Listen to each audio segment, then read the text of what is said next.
Welcome back to the Maternity and Midwifery Forum. Maternity services haven't stopped over the last 16 months, and neither have we. We've continued to bring maternity and midwifery professionals and students the latest policy updates, best clinical and technical innovations, and research via our live-streamed festivals throughout the pandemic. We've introduced the Maternity and Midwifery Hour to enable healthcare professionals to come together as a community each week to share their experiences. We've even added a new festival to our annual series. The Student Midwife Experience Festival will take place on the 10th of November in Manchester and will be a great opportunity for student midwives and academics to examine how the current curriculum will react to changes in maternity services. We'll also be talking about what students want and how universities and educators can adapt their courses, mixing practical and online learning. We've also redesigned the Maternity and Midwifery Forum website to create a space where you can catch up with all the latest articles, watch videos, find out about forthcoming events, and advertise your own. Not satisfied with that, we will shortly be launching our new Maternity and Midwifery Services and Products Directory, a one-stop shop for all healthcare professionals who want to find out about the latest products, services, career opportunities, campaigns, courses, and resources. Take part in our exhibition competition today and get an early glimpse of the directory before it is launched to maternity and midwifery professionals and students later in July.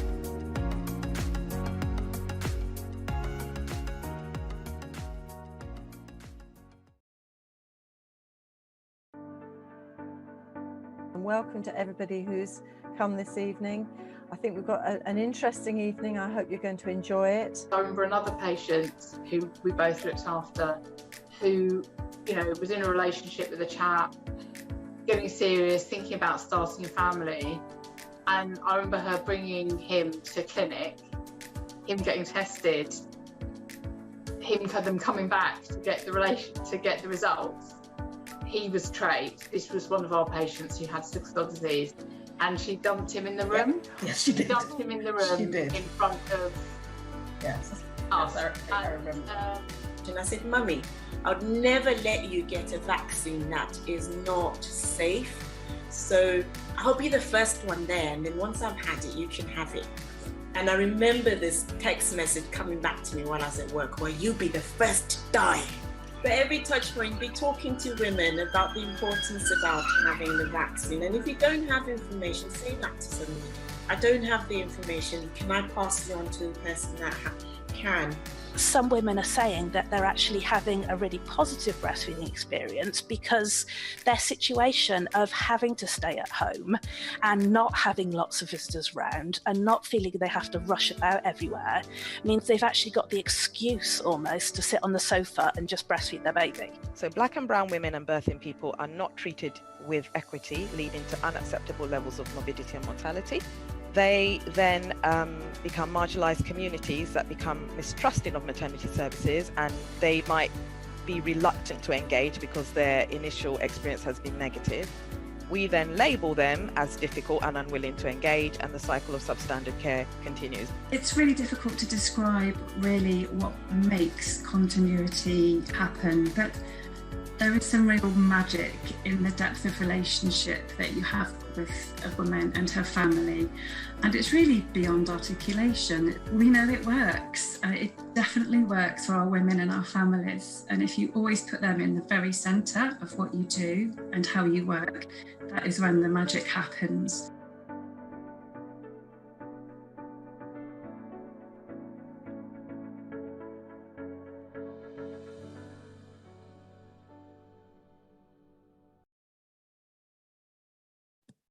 And welcome this evening. Welcome to everybody. This is session 7 of series 5, and welcome indeed to all of you regular viewers, and also people. We've got loads of people from all over the world. It looks as though we've got some colleagues from Australia and Greece, and from Northern Ireland, from Japan, Peru even, and Poland, and India and Sweden and Brazil, we think. So welcome from wherever you are, and I hope you're going to enjoy this evening's hour. I think you will, because we've got some fantastic speakers. As you see, very glamorous actually here as well. And I just need to remind you, we're here because we started over COVID-19 last year to provide information, continuing education for midwives, for student midwives, for people who want to become student midwives, for mothers, for medics, anyone who's in the maternity services who wanted to link up and learn a little bit more about what was happening in the maternity world. And we came up with this maternity hour. And it's been really good. And it means that everything is recorded. So if you miss anything of tonight, you can catch up. It's accessible through the Matflix website. So do access that. It's a fantastic source if you're doing your revalidation, or if you're doing a project for ongoing postgrad work, or if you're a student wanting to do some work. Lots and lots of resources there, all free and all really good quality stuff. Now tonight I'm joined by Tracy Cooper, an old friend of the programme, Joanne Crawford, Sarah Petty and Laura Rumsey. So welcome to you all. Now we always put our guests on the spot. We're letting Tracy off this evening because we had a moment of the week last time she was with us, but we're putting our other colleagues on the spot. So we're going to ask, first of all, let's see, Sarah, for a moment of the week to share with the audience. Thank you, Sue. Yeah, my moment of the week this week, it's work related, but I'm very proud that I have appointed, and my new community matron has started this week, who's got a lot of energy and really supports our continuity journey. So I'm really looking forward to working with Lucy on that. Lovely, wonderful, thank you. How about Joanne? Do you have a nice moment of the week to share? Yeah, I'm going to go non-work related. I'm going to go the opposite way around. I've got a 15-year-old daughter who puts up with me going out early and coming in late. And when I got home last night, she'd done all of the ironing for the first time ever. Oh, brilliant. So that was my moment of the week. Actually, I think that's a superb moment of the week. And I think anyone who's listening is going to be thinking, oh, this is good for mums everywhere, and dads, for any of the male listeners, obviously. Oh, fantastic. What does she want? That's a bit suspicious, I think, but that's a lovely moment. Thank you, Jan. Now, how about Laura? Hi, evening, Sue. Hi, everybody. So mine's not work related, and it's a bit more than a moment. So I've spent the last 2 days in a really beautiful spa in Leicester, being spoiled and having massages and facials. So, you know, I've had more than a moment. So I'm very refreshed. But fantastic. Now, I think anyone listening in tonight should use these wonderful people as role models. So make sure that your family participate in things like ironing. That's very good. Make sure you're recruiting even more wonderful midwives to your services, and make sure you get time for you. I mean, that's a lovely, lovely example, Laura. Thank you so much for sharing that, because I think it's so important, especially at the moment, to really look after ourselves well and properly, and it's not a luxury, it's really essential. And you'll see how good it is for Laura when she starts speaking in a little while. So thank you, all of you, for those moments. Now, I would just want to start this evening just by sending good wishes to those people who've got COVID, people who've got long COVID, which is gruesome having to put up with that, but also a huge thank you and appreciation to all the people who are within the health service working their socks off, looking after anybody who's got COVID, but also looking after everybody else who requires care. And over the last year, it really has been fantastic to see, especially within the maternity services, which is the bit I know best, how fantastic midwives and those of you engaged in looking after women and babies and families have been fantastic, and have really given it. It's not just 100%, it's like 150%. And it's hard because the whole service, the whole NHS is short of staff. We all know that. We're short of, I think it's 3,500 midwives, but it probably feels a lot like it's a lot less. We need a lot even more. But also, you know, people are poorly themselves with COVID. So we'll send love and thanks to everybody who's there, looking after everything, keeping it going. And anyone who's poorly, get well soon. So we send our love to you. Also, I'm going to say a big thank you to all the people who are doing the vaccinating and the boosting at the moment, because that is carrying on and is being fantastic. And I know there's a lot of midwives who are doing that at the moment, and it's a huge thank you to you keeping it going. Okay, little highlights from the news today. Right, new out, the RCOG have just released their consultation into their Green Top Guideline number 17. That's the investigation and treatment of recurrent first time trimester or one or more second trimester miscarriage. And the resource, I'm just going to say at this point, there are resources which have got all these links and resources available on the website. So do have a look at that, because this is a really important consultation that you can participate in. Embrace, who've just put out their perinatal mortality surveillance report from January-December 2019, and it's really, again, the links are there. They've got a really snazzy infographic. I love the MPU's infographics. They are just fabulous. And there's some new something. I'm going to have to really look at this very carefully, because I think it's quite important, but it's different, like they always are, and I'm going to have to study that. So do have a look at that yourselves. Again, it's on the list. So don't forget your flu jab. They're coming out underway. And don't forget your booster. They're also there. Is also Black History Month, and the clip of the day for me, and those of you who aren't on Twitter may not have seen this. If you're on Twitter, you would have seen it. It was the colleagues from St. Bart's doing a really good dance routine, absolutely fabulous, and it lifts your spirits just watching the joy and the movement for those colleagues. So do have a look. If you're not into Twitter, get into it, because it's worth it. You can get that, just such a thing. Also, this month is Menopause Month, and there's lots of information events going on. You might have noticed there's more in the press, there's more on the radio, there's more in TV. NHS TV 24, has got a new menopause information platform, which is worth looking at. And congratulations to James Timpson, who you might know from the key cutting services and shoe mending in lots of supermarkets. He is giving all his women who need menopause treatment free prescription. He's paying for the prescription. Fantastic idea. And I think all employers should do this if the government doesn't make a move for everybody to get it all for free.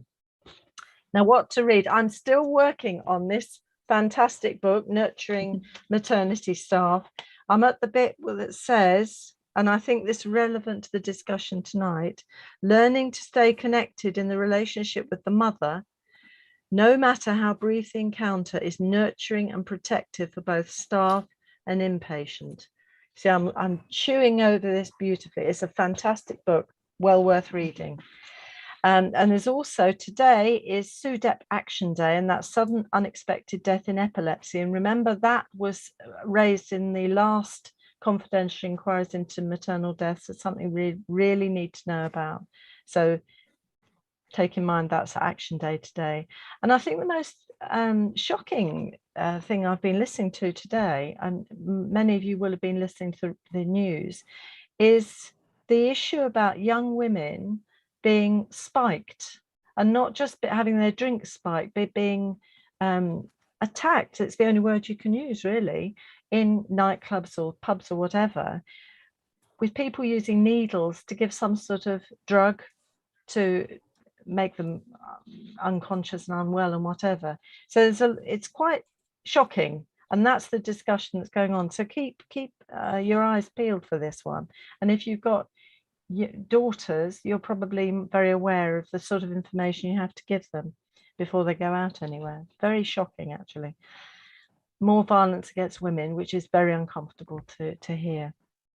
Anyway, lots of information on the resources page for updated resources and references from tonight's session. So we're going to move, without further ado, on to tonight's session, which is really focusing on continuity of care. Slightly different focus than we've had before. Remember, each time we don't repeat things, we have different focuses on things. And we're looking at continuity of care. We're looking at 3 trusts, and we've got 3 wonderful HOMs, heads of midwifery, and they're going to be sharing their vision for continuity of care and how it's really been affected over the last nearly 2 years, obviously with COVID. First of all, I'm going to introduce the lovely Dr. Tracy Cooper, who has been on the programme before, our regional chief midwife for the North East and Yorkshire. And you'll know she was awarded an MBE in 2018 for her contribution to midwifery, and an outstanding contribution award for midwifery and maternity services in 2018, and became a fellow of the RCM in 2017.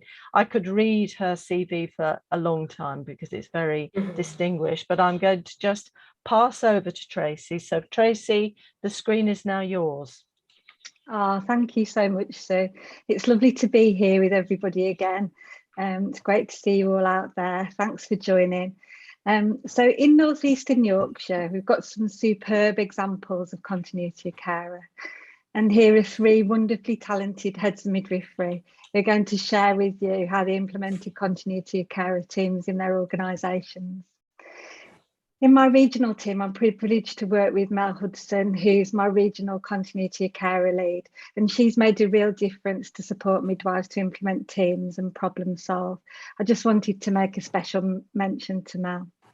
We're also lucky enough to have the support of Tracy Cooper, who spoke last week as well, in the national team, and she's made a huge difference, and also the support from the LMNSs as well, who help work with us to help support organisations to deliver continuity of care. We know that we need to have safe staffing levels, engagement of staff and good education about continuity of care prior to or alongside implementation. And there's a new paper from NHSEI about to be published. We thought it was going to be today, but it wasn't. So hopefully tomorrow.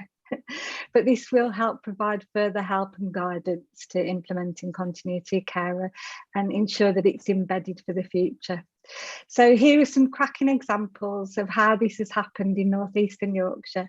So now over to the shiny stars that I'm lucky enough to work with. Thank you. That's fantastic. Thank you so much, Tracy. It's lovely. We've got 4 shiny stars here. It's wonderful. And thank you so much.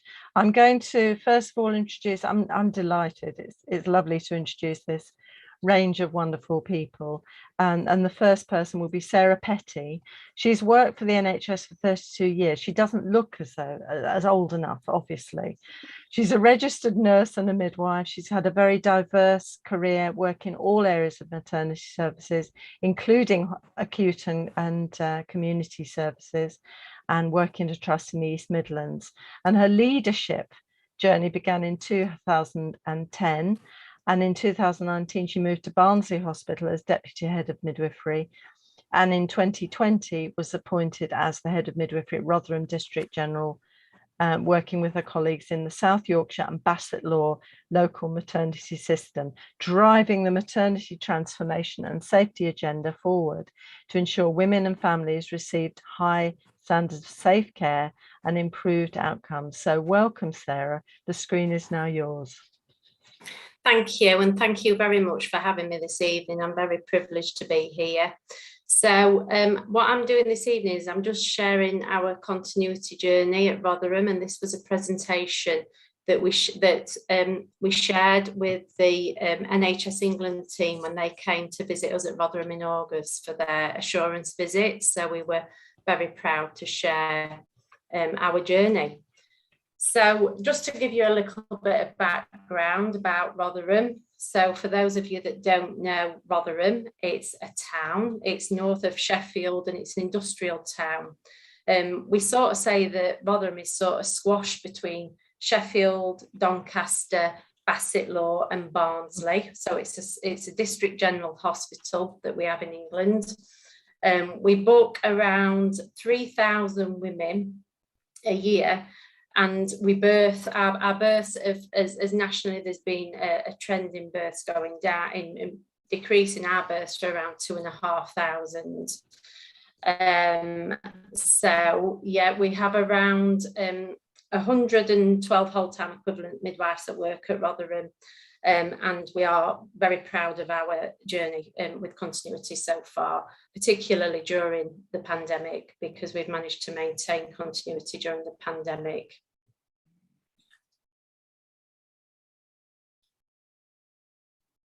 So just to give you a little overview, we have got 3 teams now for continuity.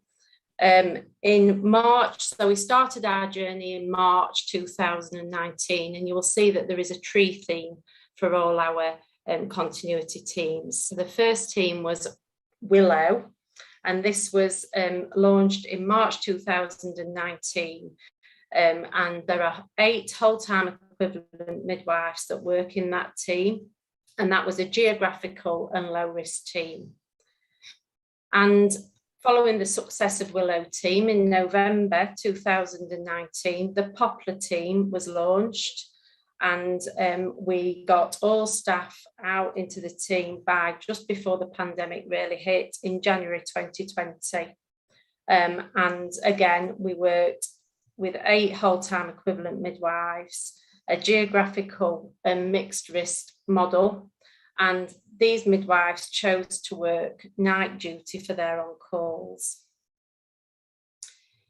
In May 2020, so this was just before I arrived at Rotherham as the head of midwifery, we continued with the drive and the plan to implement a 3rd team. So the Maple team was launched, and we got all staff. We got the team launched in July 2020, and went again for the same model with a head count of 8 midwives working in the team. And this team decided to do a mixture of nights and on call. So they were doing a little bit of a mix. And again, it was geographically based and a mixed risk model.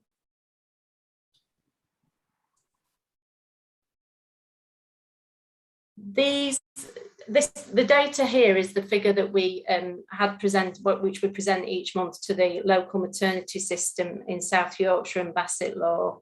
And this shows our performance for achieving continuity of care. So where women who are on the pathway, where we've met all the criteria, so all our markers and all our KPIs for women who are on the continuity of care pathways. So you will see there that along with Barnsley, we have really achieved really well and done really highly with that.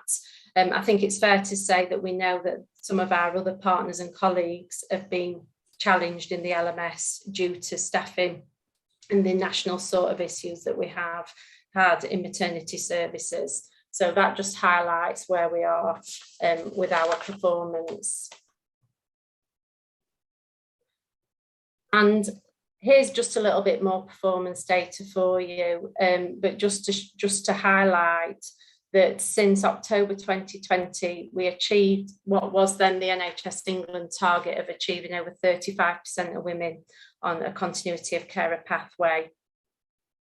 And our next sort of ambition is to ensure that, as you know, following all the guidance from COVID, from Embrace, you know, and from NHS England regarding ensuring that we were getting the coverage of the most vulnerable women, and that was following the Embrace reports and the COVID reports that were coming out during the pandemic.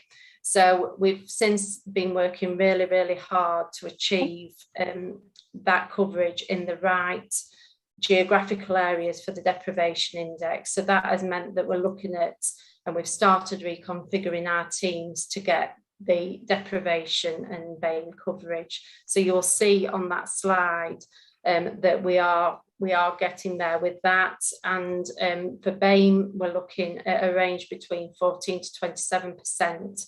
And for the deprivation index, we're covering between 26 and 39%. You'll also see there that our intrapartum data, so that's the data for caring for women in labour for each team. So the initials represent the team. So you will see that for Willow, we're achieving 87%. For Poplar, it's 85%.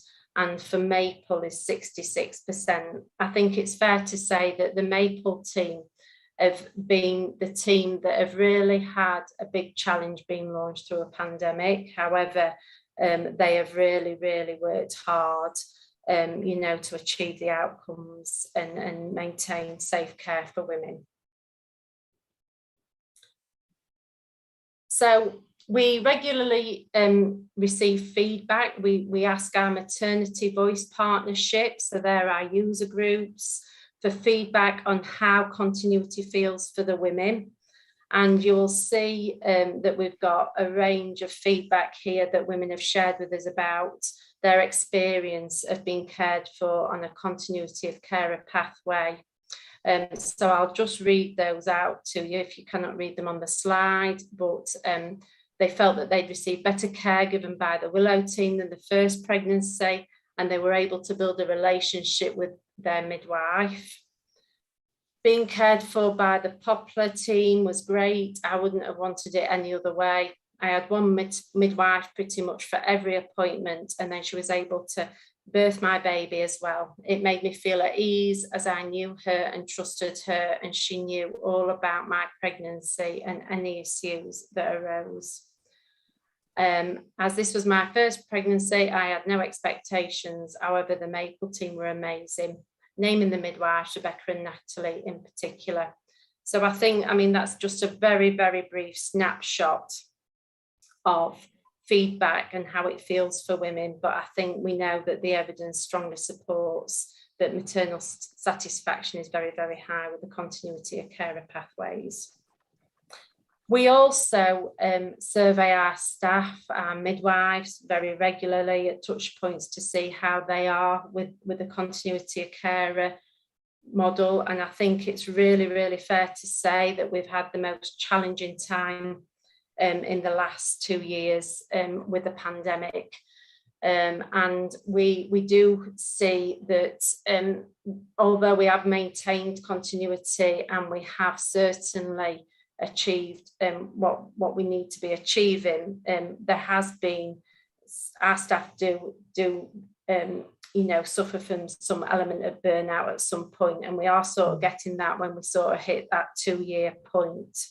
So that is something that has been really impacted by the pandemic, because obviously we know nationally that staffing has been an issue, and even though as an organisation we are over-established for midwives and we are not under-established, but the gaps that we've had with sickness, COVID absence, maternity leave, you know, it has been a challenge. So, you know, we have maintained this, but it has been more challenging due to the pandemic than we would have anticipated.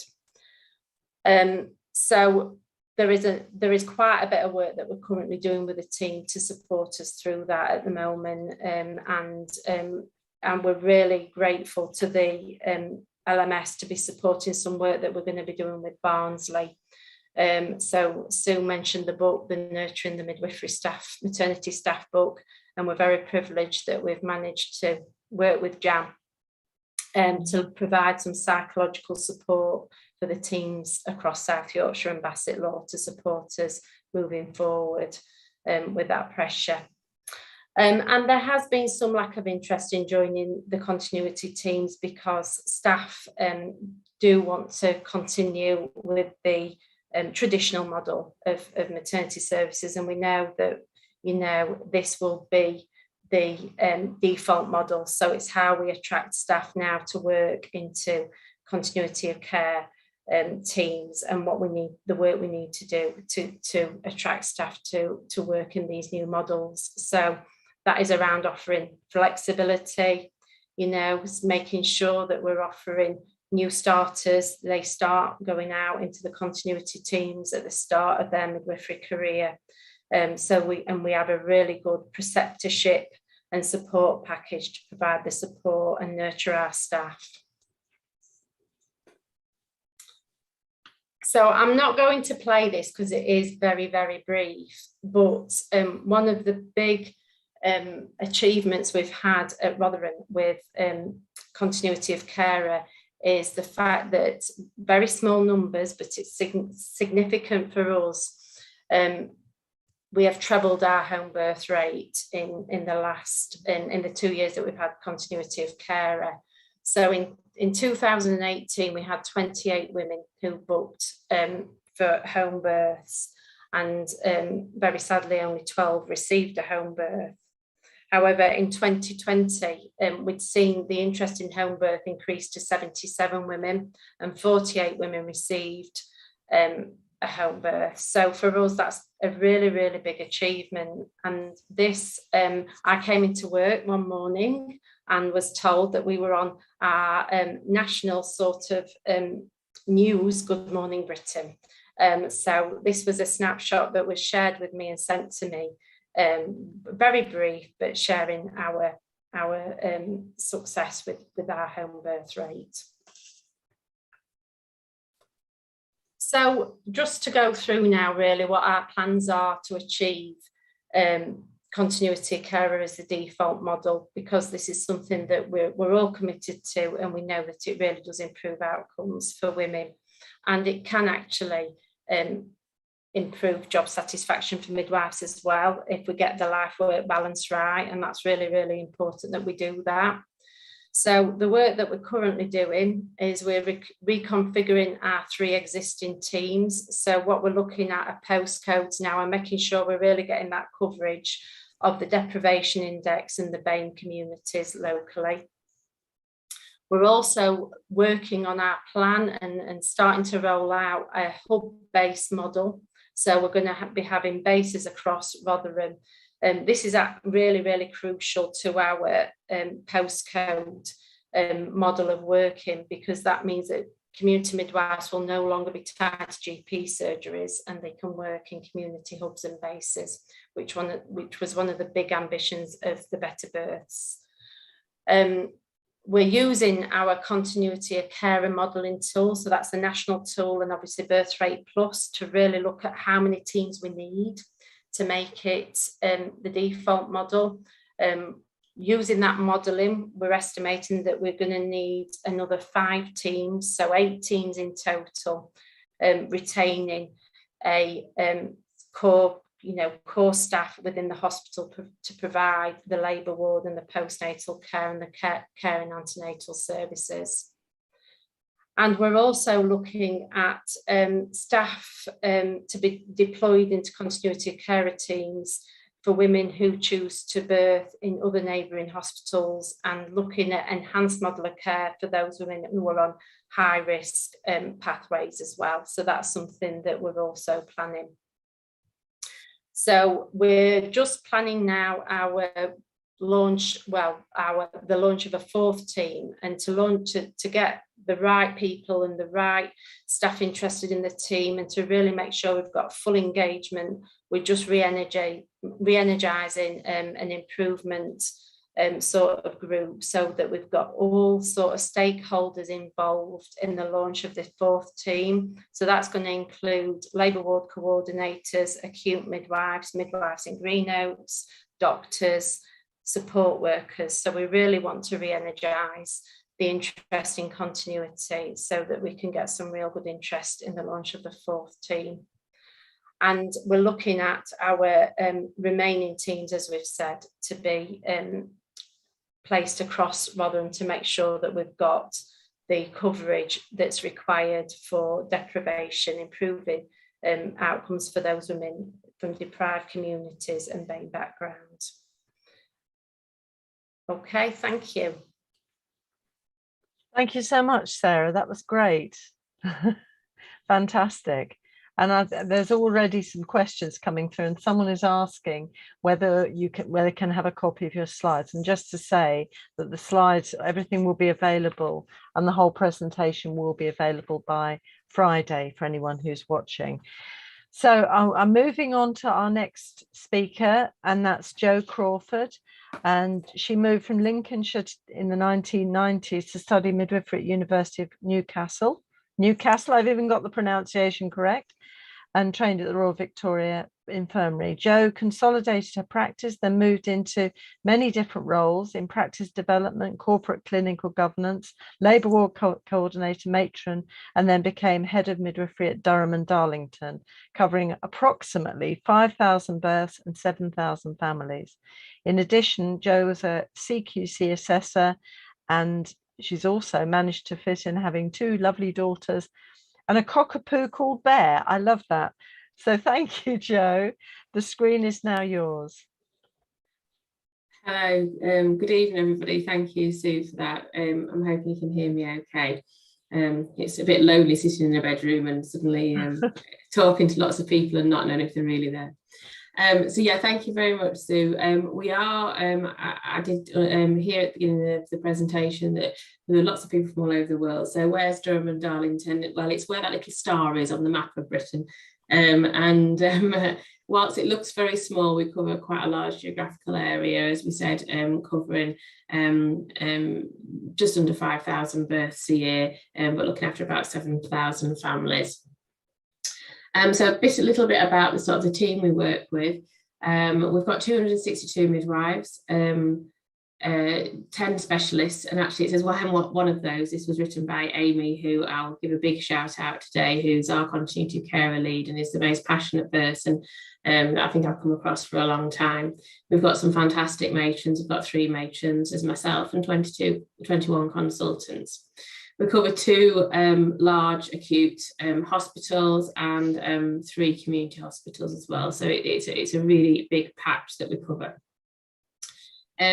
This is sort of a generic presentation, so I'm not going to go into sort of the research behind why we're doing continuity of care. And I think Sarah covered so fantastically a lot of sort of the drivers around deprivation and BAME and why we need to do something differently. This presentation is more around a little bit of a different sort of aspect of continuity of care. Again, there's just a few of the sort of the drivers around why we're doing it. But this presentation is very much more around sort of the workforce and the journey we've taken in County Durham and Darlington, which we might say is brave, we might say is scary, but truly believe that it's the right way to go. So I'm going to just take you through a little bit about our sort of presentation. And we had to really talk to our execs and some of our staff and remind ourselves why we're doing it. So forgive me for all the midwives on the screen that know how oxytocin works, but people say, well, why? Why does it work? So we all know that when people come into hospital and they're scared and they're absolutely past themselves, and I know you all know this, but it's just reminding ourselves of why it's so important that people have to tell their story. People have that fear hormone, adrenaline top trumps oxytocin. And, how many times have you heard people arrive on delivery suits and say, well, I had loads of contractions at home and it's all gone off. There's a little bit of truth in that and why.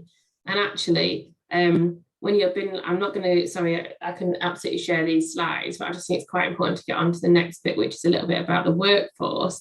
But actually, it works because people build a relationship, and it's that that bonding theory, it's that belonging theory. It's because people know each other. So somebody said to me once in our LMS, can all midwives put their hand up if they ask a friend to look after them in labour?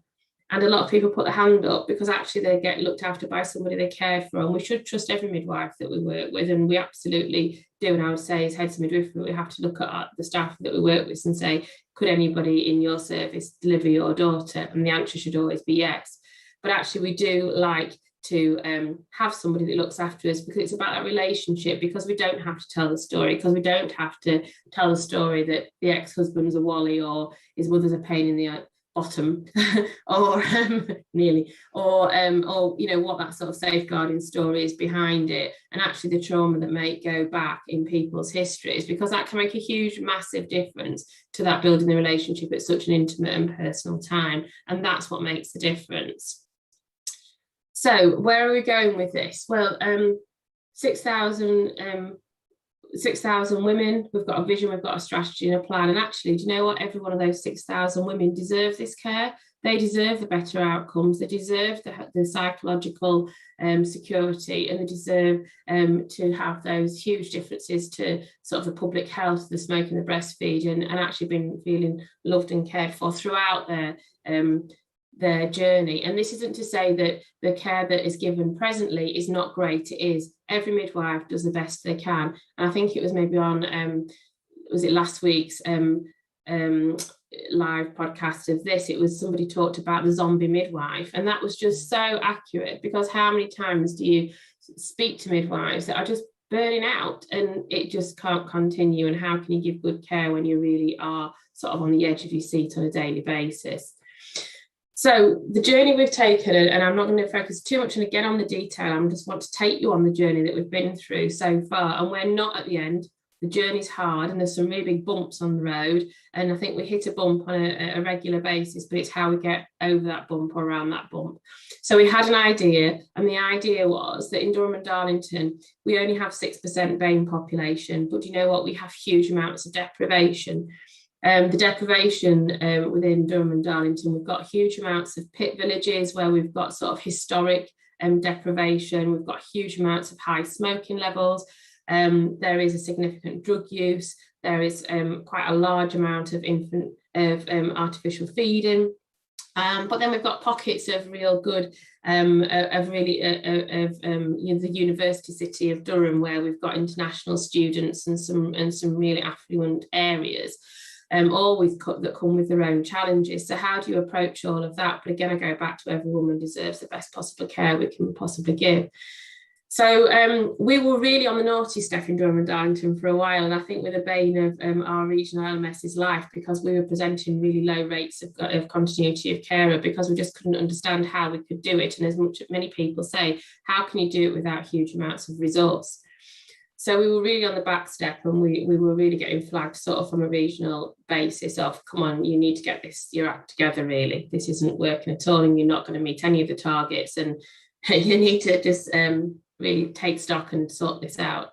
So in a darkened room one day, we really had to think about it, and it was the time when Trixie was launching her strategy around the workforce and actually going back to that challenge. You can do it with the workforce you've got, you just need to do it differently. And I wasn't a believer in that, but took a long, hard look at how we could do it. And one dark night decided to be really brave and really cheeky and email Trixie and say, I can't do this, can you help me? And so she said, are you free now?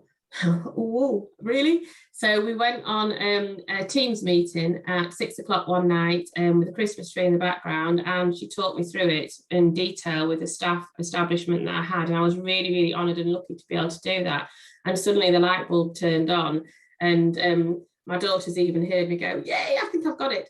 And that was sort of the beginning of the journey. So it took 6 months to put a strategy together.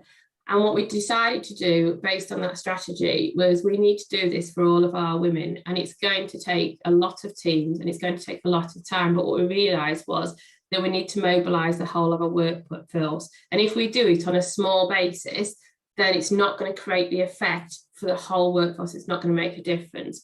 So we decided to, when I say decided to, I didn't want to, but from speaking to sort of staff side reps, we kind of decided it was the right thing to do, to go into consultation with all of our midwives.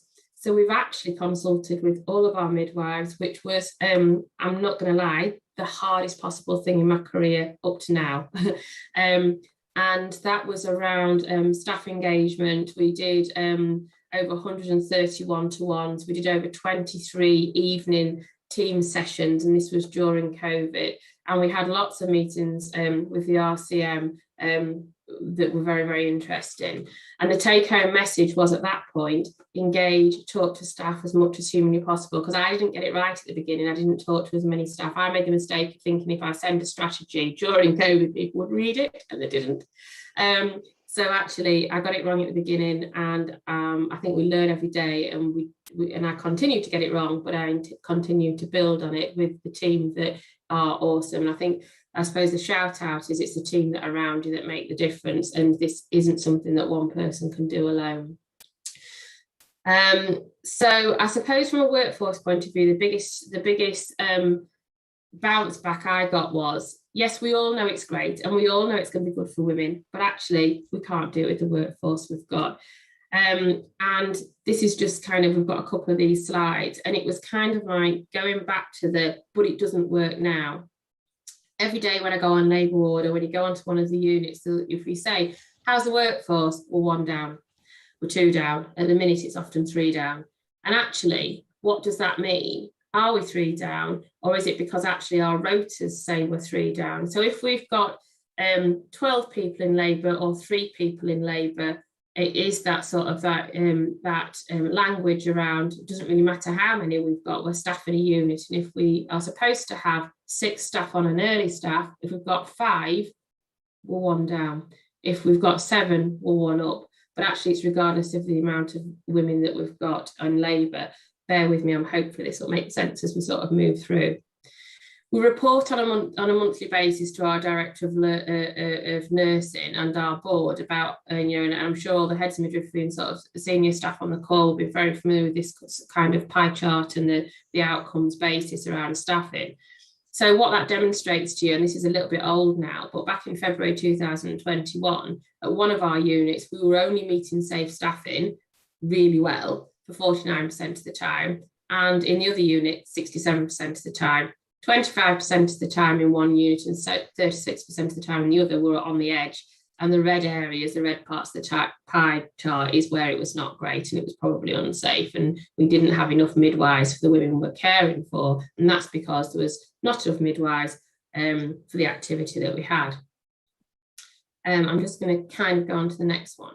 But actually, if we think about the variation, and I'd imagine the majority of people on this call are practicing midwives or midwives that have practiced recently. And we've all been on, not so much recently, and I'd absolutely get that, but we've all been on shifts where we've had a fluctuation in activity because actually we're not a surgical unit. We can't bring the activity in, bring patients in for the beds that we've got. The women, funnily enough, but not all of them because a lot of them are induced now, but women tend to come when they're ready to come. So this gives you some data about from November to March last year of how many times across both our units we were either had three midwives too many for the women that we've got from an acuity point of view. Bear in mind, if you have a low risk woman, you should need 1 midwife to care for her. If you have a high risk woman at the very possible high acuity, it's 1.4. So if we've got 3 low-risk women, we should need 3 midwives as a very basic example, and most people, I'm sure, get that. So it goes to the extreme. So what this is trying to demonstrate that actually in the middle where it says perfect, we only had perfect.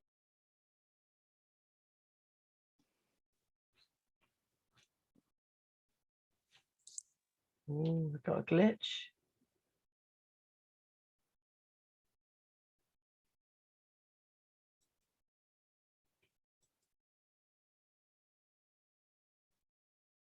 Reflect on is what is it like for the community?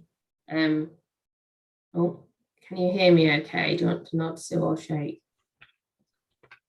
Are we okay? Okay. So from a community point of view, and I think, we always prioritise the hospital and we always look at the acuity on the delivery suite. And one thing that we've thought about very much recently is the delivery suite pulls from postnatal, delivery suite pulls from the assessment unit, and we maintain that acuity. But actually in the community, we've really worked with caseloads that are far above what we should be doing for a long time. So our caseloads have been about 110.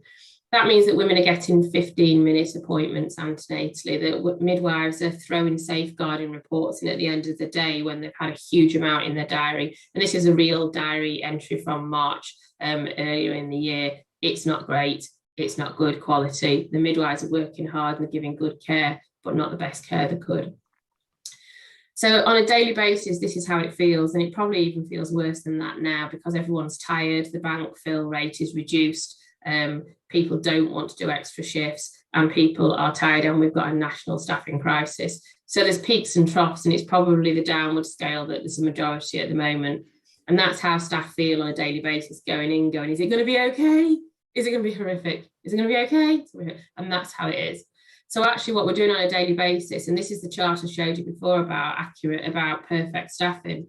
So in an ideal world, we're going to be in that perfect staffing state all the time, because if we've got perfect staffing, we've got a healthy workforce, and the performance of those staff is at just the right stage. If staff are, not that we get this nowadays, but if they don't have the activity coming through and we all are stood around the desk, we're becoming active and bored, and performance isn't great either. And then we get to the other stage where we actually are having far too many women to look after than the midwives we've got. We're working towards the right-hand side, which is burnout and breakdown.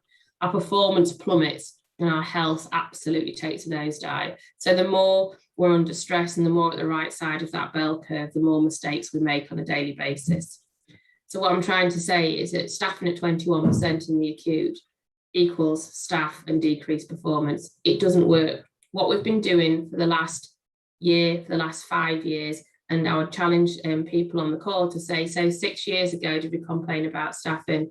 For anyone that did off duty 4 years ago, did you have gaps in your roster? And the answer I would suggest is probably yes. So we keep plugging gaps, but the gaps still will appear. Women get more complex and our gaps will continue. We have to kind of stop this journey. And I like it a little bit too, we all keep talking about a journey, but it's a little bit like being at a bus stop where no one really wants to be there, and it's really hard work and it is really horrible being at that bus stop, but we're not really brave enough to get on the bus to get to the next bus stop where actually we know that life's going to be a bit better.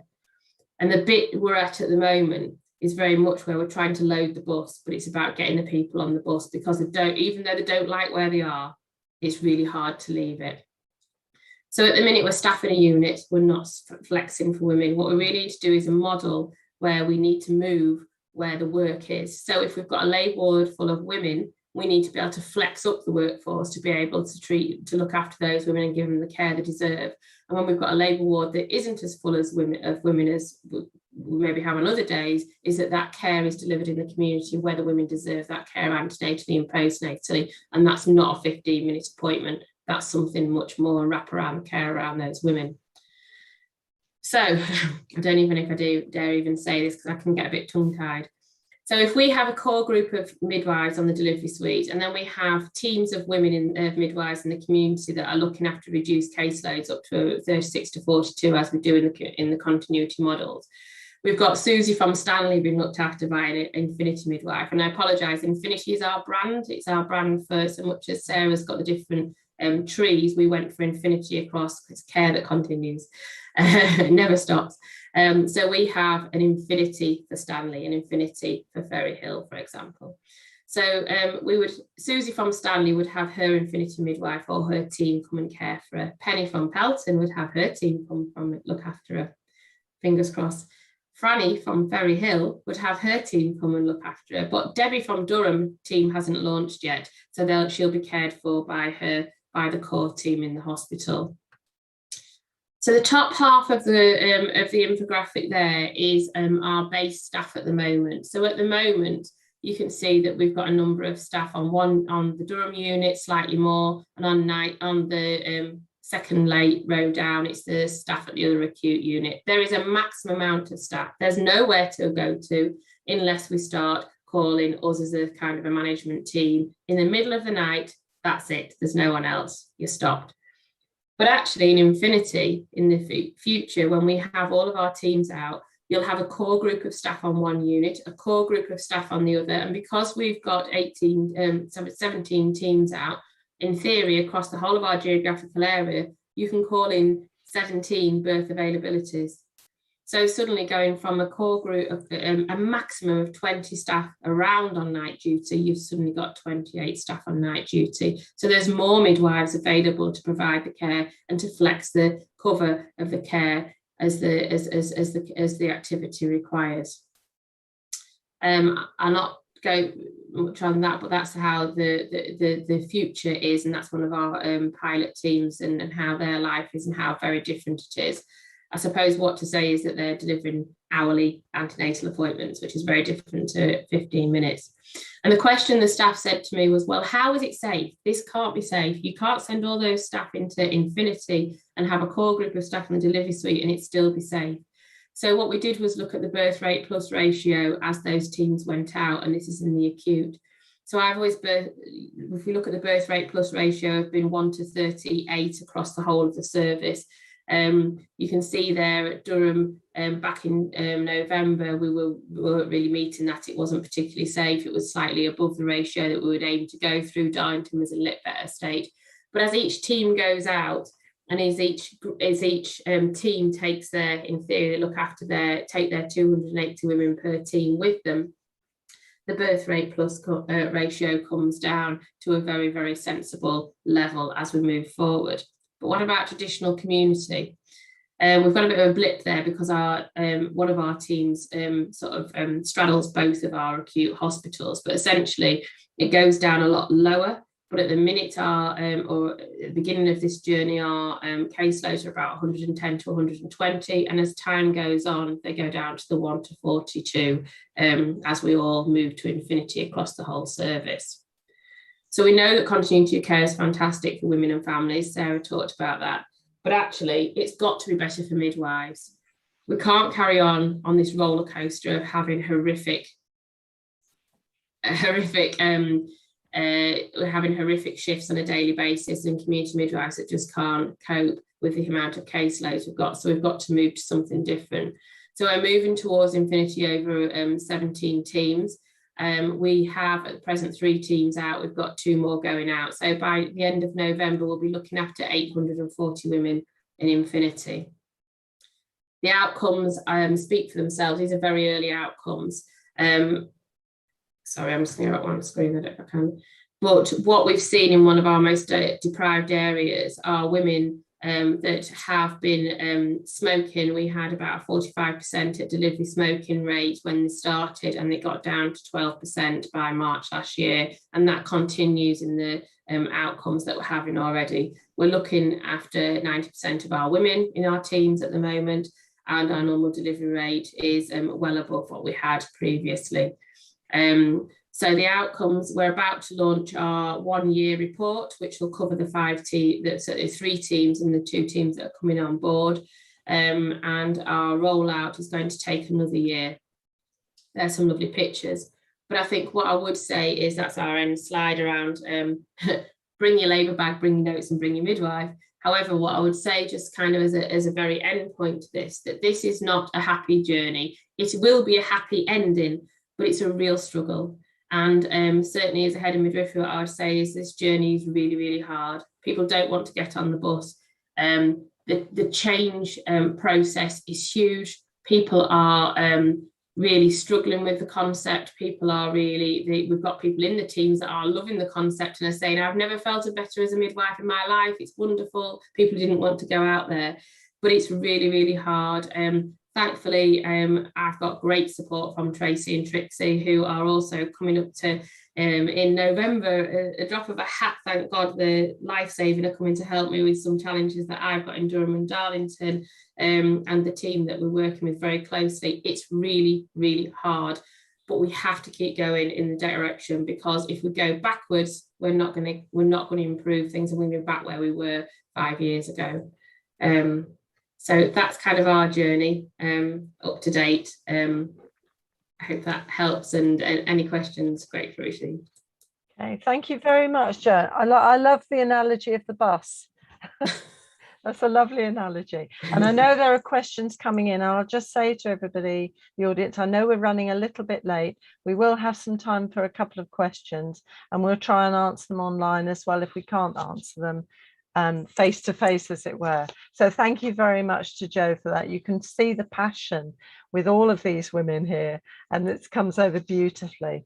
So I'll just introduce now Laura Rumsey, who's our final speaker. She's a registered midwife and RN, and has a PG cert in obstetric and related gynae ultrasonography, an MSc in health and social care leadership, and she's got a wide range of clinical and leadership roles, and is the head of midwifery and deputy director of nursing at Barnsley, and also senior responsible officer at South Yorkshire Local Maternity and Neonatal System. So thank you very much, Laura. The screen is now yours, and welcome. Thank you, everybody, and thank you also to Sarah, and I'm so sorry I've forgotten Jan.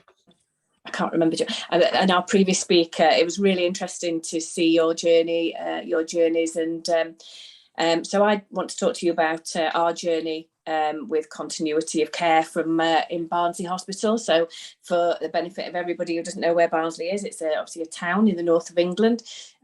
We are a town where historically there have been it's a mining community.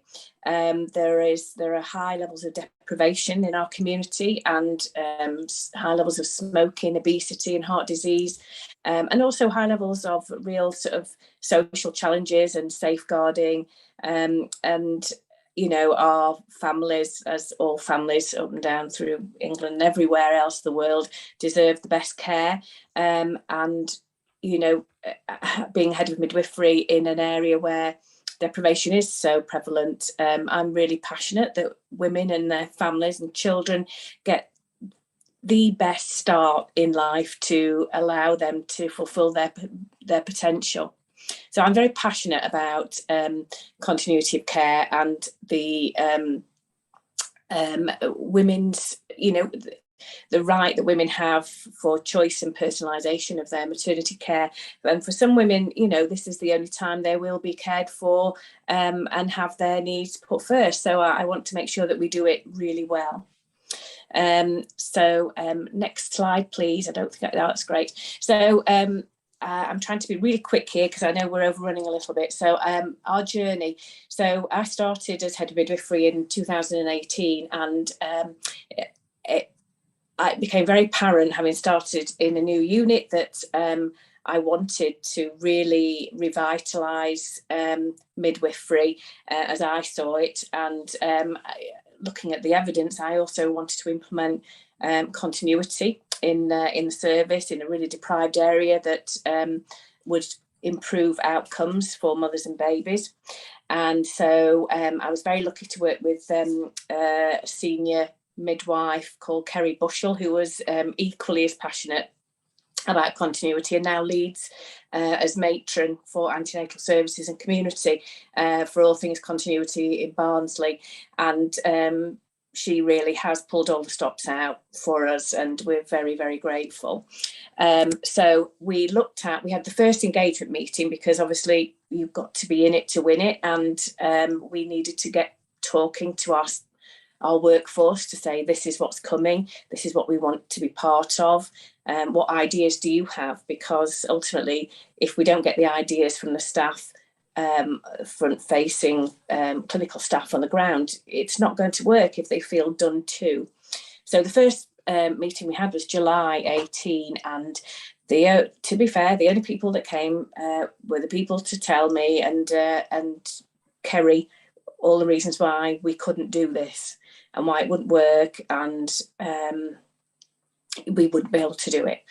And so we started from there, and to be perfectly honest, the only way was up from there. So we looked at engaging with staff to get their ideas about how it could work for them. So our teams, we have 4 teams, continuity teams, and they're all named after gemstones. These were midwifery ideas. They wanted, I was very happy for them to look at who they wanted to be, how they wanted to be known. We have a closed Facebook group, and so we did lots of negotiating on there in a closed area of how we were going to introduce continuity, what it could look like, what it would mean for them, work-life balance, what would that mean. And the first team came together themselves, and they're a geographically based model of mixed risk. All our teams are of mixed risk and are a fully on call model. So I'm definitely not going to sit here and say to you, everything was absolutely perfect, tickety boo, because it definitely wasn't. It still isn't. Is it perfect now? No, it isn't. But what I am always saying to my teams are that don't be afraid for things not to go perfectly to begin with, because most things don't, and learning tends not to be linear. And I'm really interested in how people learn and how our teams learn to work together. So Emerald team launched, and it has been an incredible success, I have to say. And we quickly thought we need to sort of gather momentum here and get the next team out. Things weren't quite straightforward, and it took until December 19 to get the second team established, and we really had to continue engaging and negotiating with the workforce to look at what this could look like for them. And to get people on board, we let the midwives decide how it could look for them within the parameters of continuity. And so they wanted to have they were looking at a sort of a mixed base model that wasn't totally on call. So there were two midwives who worked long night shifts, and the other 2 days they'd work in community, and then the rest of the team of 8 would be working in an on-call. So Ruby launched, and their levels of continuity and obviously satisfaction for mothers and their families was incredibly good. Then we launched the third team in March 2020, which absolutely coincided with the pandemic. So Sapphire Team launched, and it was a very similar model to Ruby, quite a sort of a hybrid model. And with the pandemic launching, what we really didn't want to do was to say, right, we're hitting a really tough time, we don't know what's going to happen with the pandemic, I think we're going to pause or stop continuity, because, you know, during hard times, that's when you actually need continuity. That's when you're actually going to get the better outcomes, make maternity care safer. So we sort of paused Sapphire Team. We kept going with Emerald and Ruby, and we paused Sapphire, but we kept our band 5, there was one band 5 midwife who we kept out in community to upskill.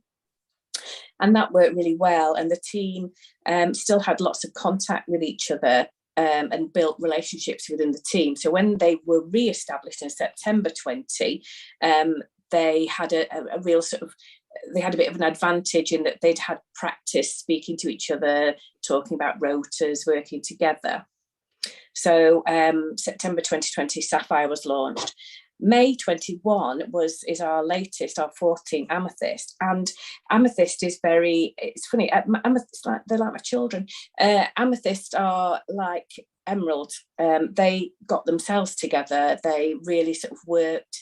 They sort of presented themselves as a fait accompli. We want to do this. This is how we want to do it. It's, again, like all the mixed risk, geographically based teams. And so they're a fully on-call model as well.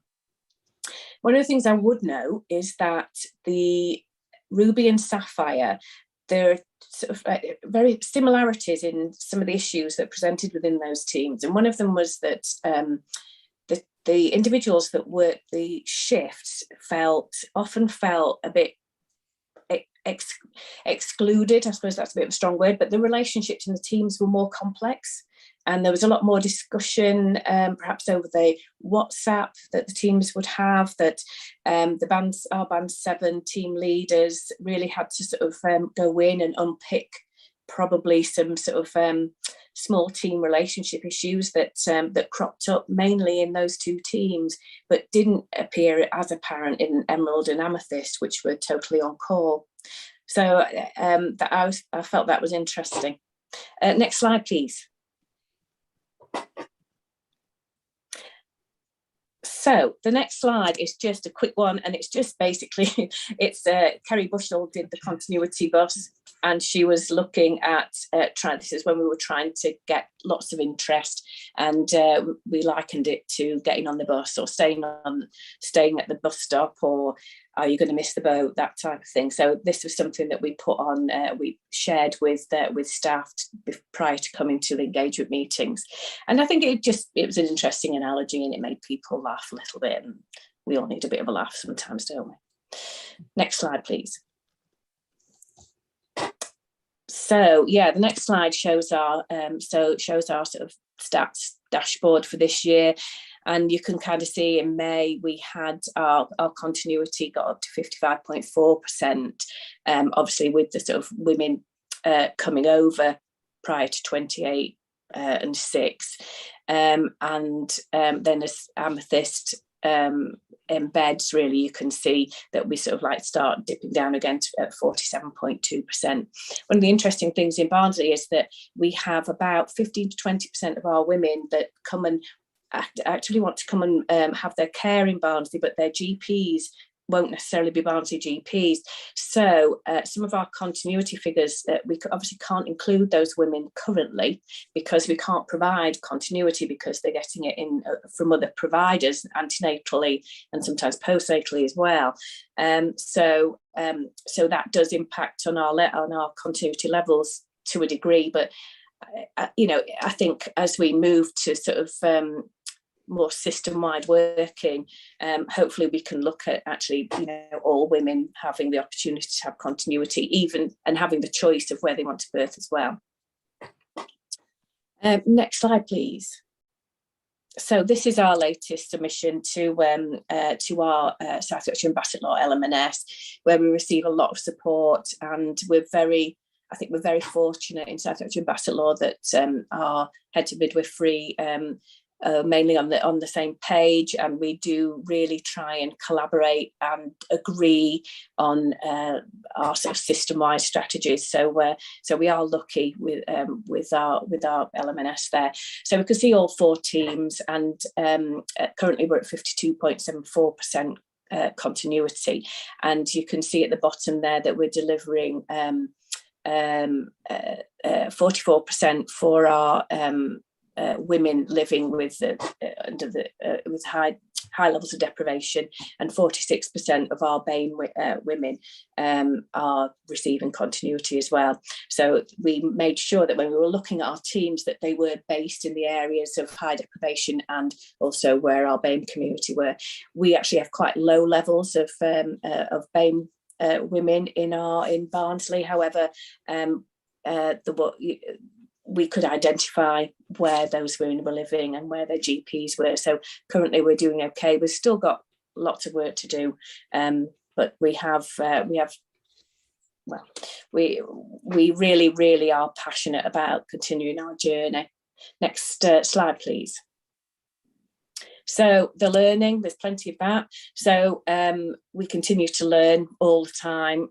We continue to not get it right and then return back to the basics. We've had lots of support, obviously, from Tracy and Claire and Trixie, and it was just fantastic because we love showing off in Barnsley, having NHSEI come in to do an assurance visit with us at the beginning of September, and it still gave us lots of food for thought, even though, we're doing pretty well at the moment.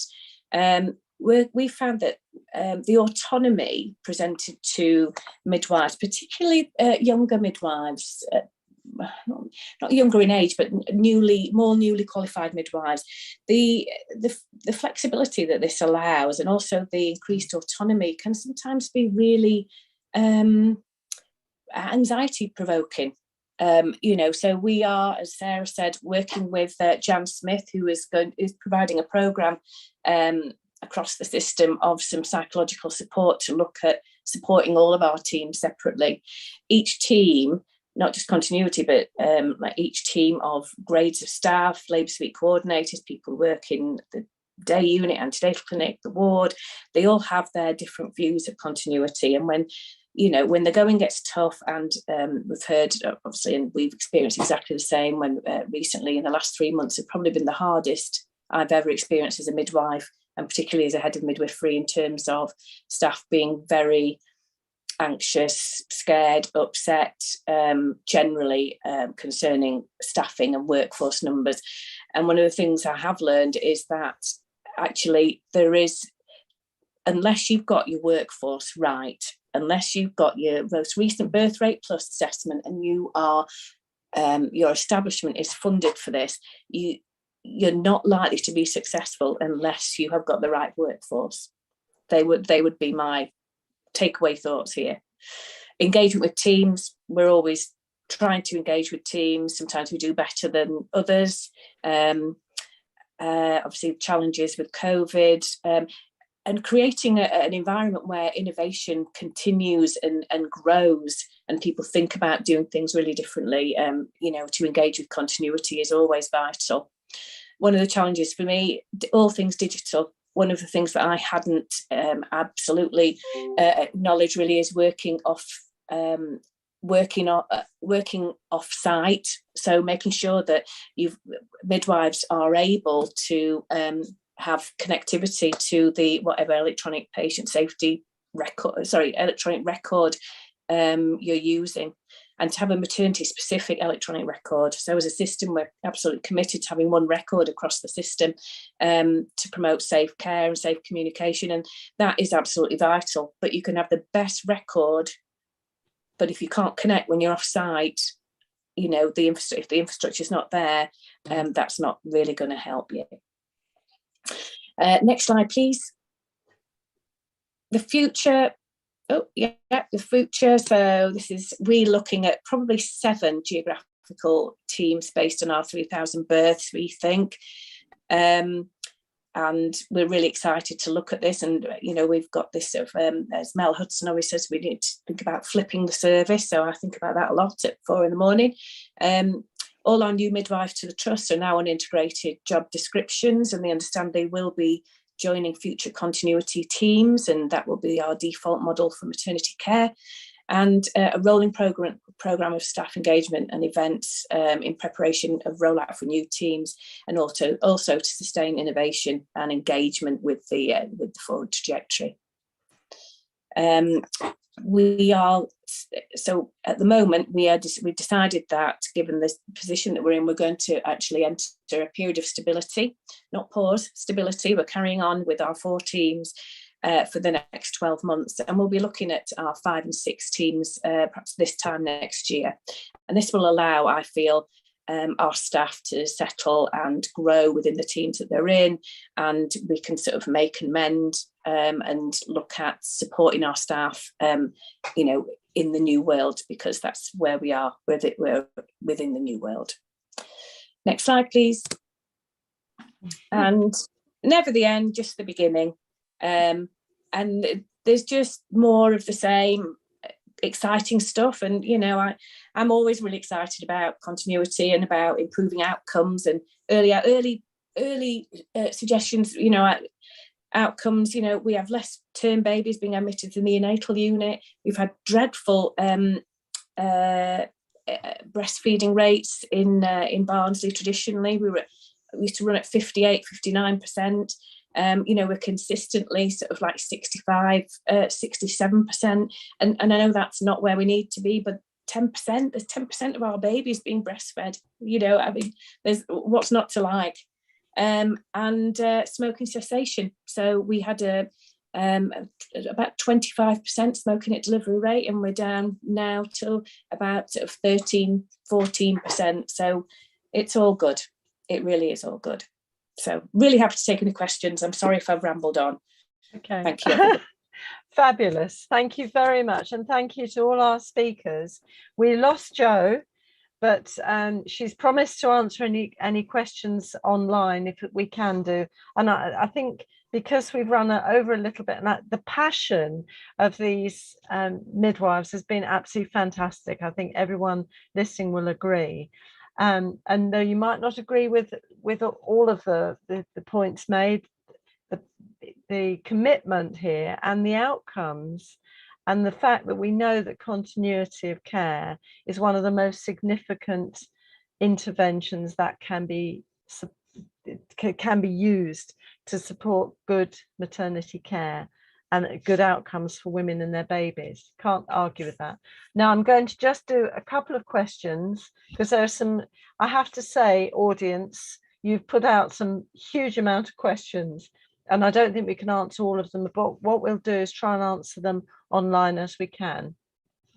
I've got a student midwife, Lisa Jane. Hi, Lisa. She says she's a first-year student here, started in January.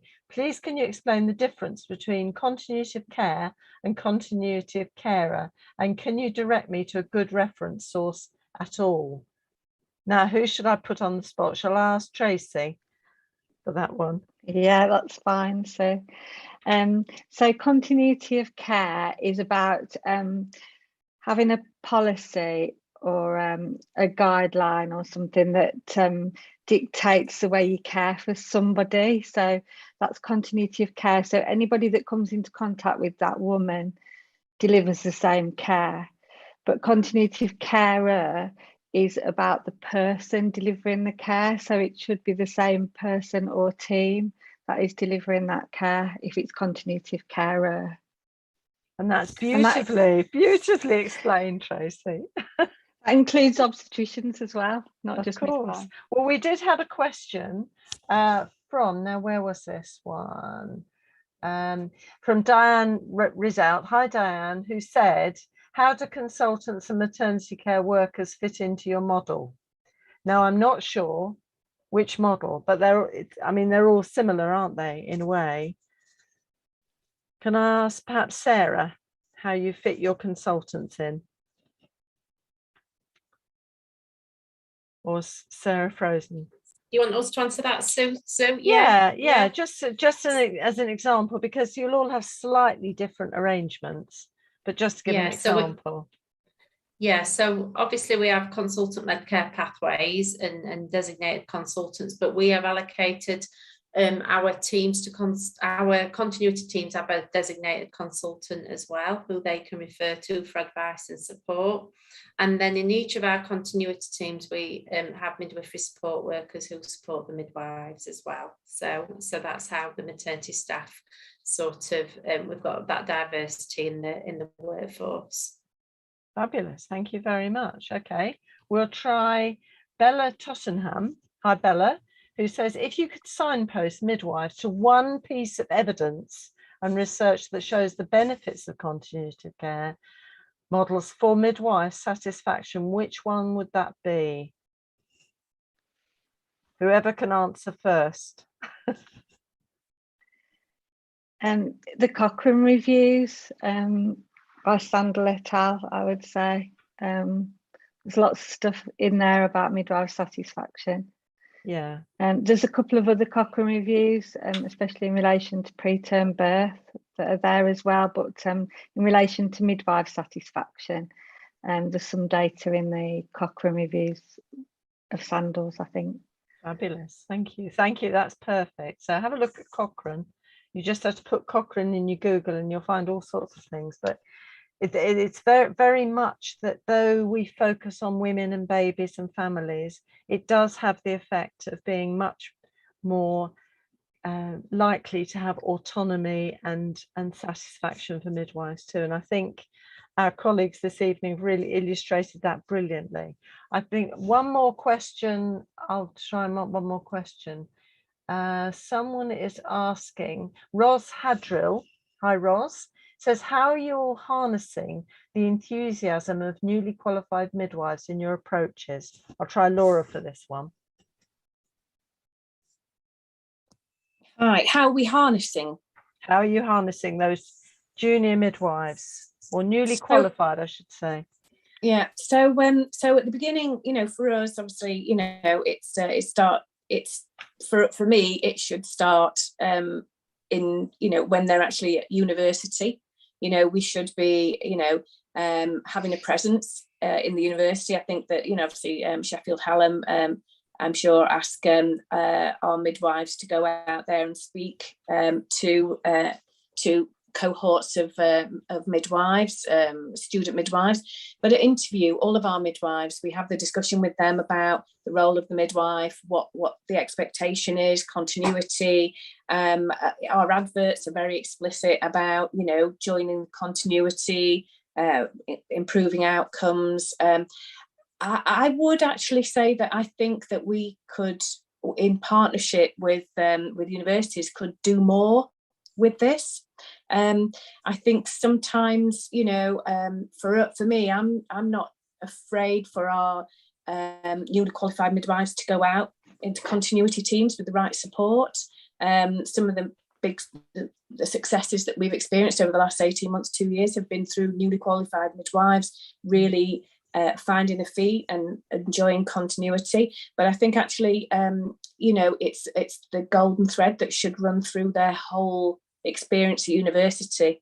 So, by the time we get them, it's, it needs to start at interview for university. This is the job. This is the job. Well, thank you for that, because we've had some lovely analogies. We've had the bus twice. We had a golden thread. Fantastic. I'll just maybe say to Ros, this is having a huge effect. This is the NMC Standards of Proficiency for Midwives, and that's got lots that the midwives, student midwives, have to achieve: continuity of care and high quality care for women, evidence-based care. It's accessible online, and it's actually it's driving curriculum for students and for qualified midwives. So this is fantastic. Get to look at a copy of that if you have any queries.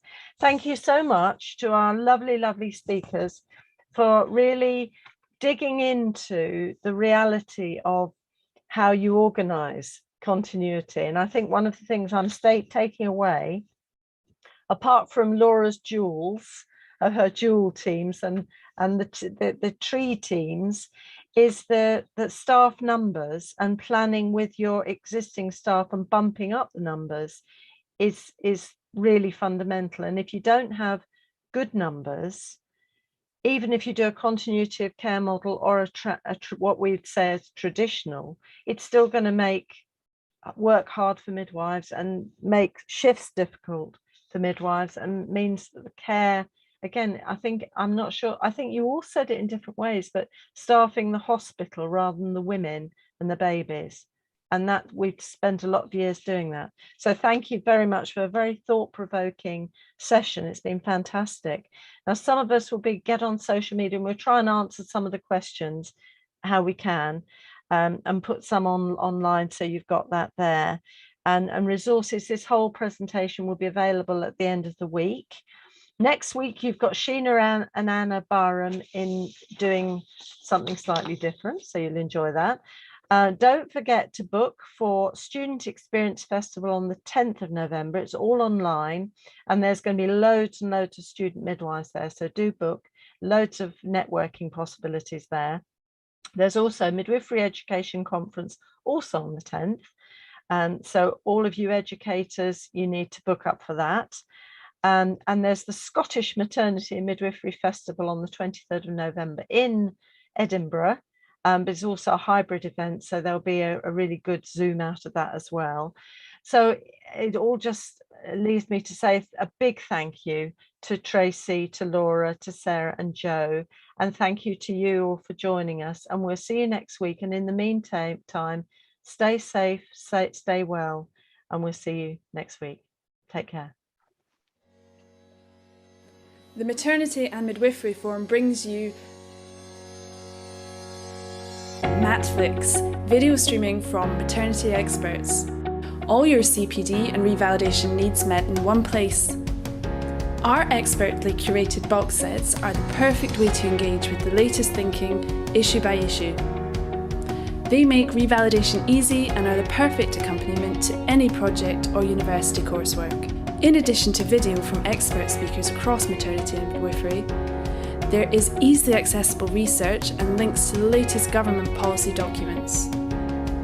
Our reflective questions at the end are the perfect primer for your revalidation. In the same way the Maternity and Midwifery Forum provides certificates to show that you have attended these festivals, we can provide certificates for those who have consumed the content of a box set and submitted their written answers to the reflective questions provided by our curator, Dr. Jenny Hall. Midwives, maternity professionals and students, do not miss out. Subscribe to Matflix today.